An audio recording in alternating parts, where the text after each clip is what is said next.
Suicide or murder? Okay, I'm like officially lost. Kate Morgan was found dead with a gun in her hand on the steps of the Hotel Del. I have been watching other YouTubers investigate this place since I was a kid. I'm freaking out. And because of that and many other tragedies at this hotel, many say it's one of the most haunted buildings in the world.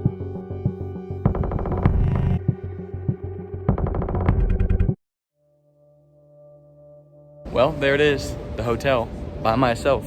Doing a solo investigation is something I've never personally done before, and because of that, that also means we've never done it on this channel before as well. But if there was ever to be one that I'd do by myself, this is what I would choose. And here's why.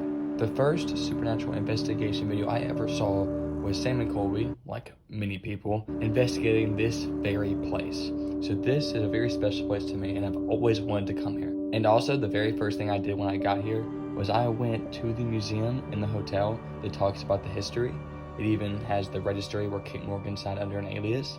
And there was a gentleman I met named Bobby. Now, Bobby was a very, very kind gentleman, and he was honestly just really cool. And when I got back to my hotel after filming this video, I noticed something. I went back and rewatched the video I watched from Sam and Colby and realized I actually talked to the same guy they interviewed when they were there with FaZe Rug, and that's actually crazy to me. I don't know why, it's just really cool. And shout out to Bobby, he's a real one. He actually got us booked onto a tour later that night that was supposed to be already fully booked, and he let us go on anyway. So, W Bobby. Says you're gonna ask me if the hotel's haunted. Yes, I believe in purgatory. And it's Bobby the Bellman, not just any Bellman. It's fucking Bobby. Freaking Bobby, shout out Bobby. Somehow he didn't show up with her here. She showed up alone, 1894, and she signed in under a total alias name. She'd gone into town, bought a gun, and 2 days later shot herself on an external staircase that isn't here anymore. And so that's the story of Kate Morgan. The first part of this video that I want to talk about is what I'm about to do, which is just walk around the hotel. I had zero equipment on me. I had actually broken my microphone literally a few weeks before actually going to California. So I literally had me and my phone. And even if I did have any equipment with me, I don't think I would have been able to use it. There was a lot of private events happening at the hotel when I was there, and it was very, very crowded. So there was a period of time I was barely able to walk into any hallway without somebody being there. That's kind of what makes the latter end of this really kind of freaky. There was a point after just walking around the hotel a little bit, I kind of got lost, and I did not run into a single soul for a while, and I genuinely was feeling very uneasy.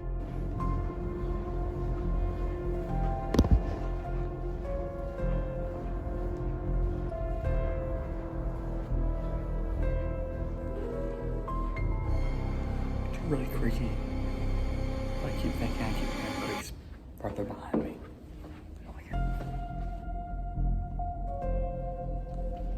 I almost was gonna hear double footsteps.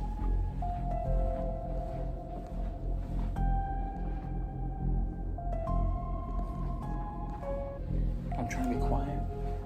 There's people staying here, obviously. I want to be as courteous as possible.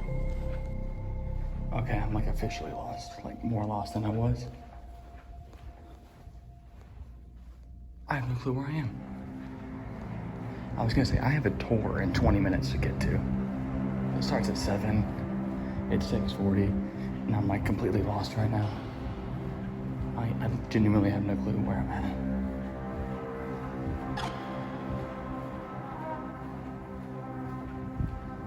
I'm hoping I can find someone to tell me where to go. Oh, there's an elevator over this way. Great. And once I finally found my way out of the hallways, I got to where the tour was going to start, and I started speaking to some people that were staying at the hotel. And this one guy who had been there before offered a story, and it was a personal story of his that he had experienced there literally the night before I filmed this video. Where I usually work, there were two ladies that were working there, and then there was there's two ladies, and then there was a customer.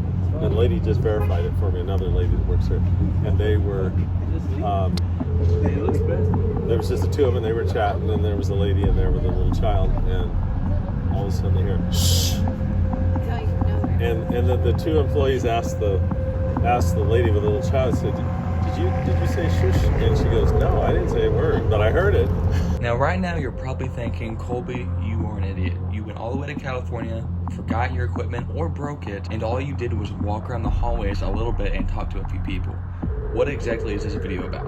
Okay, why I decided to even keep this video as an idea after not really finding much was after I got back to my hotel.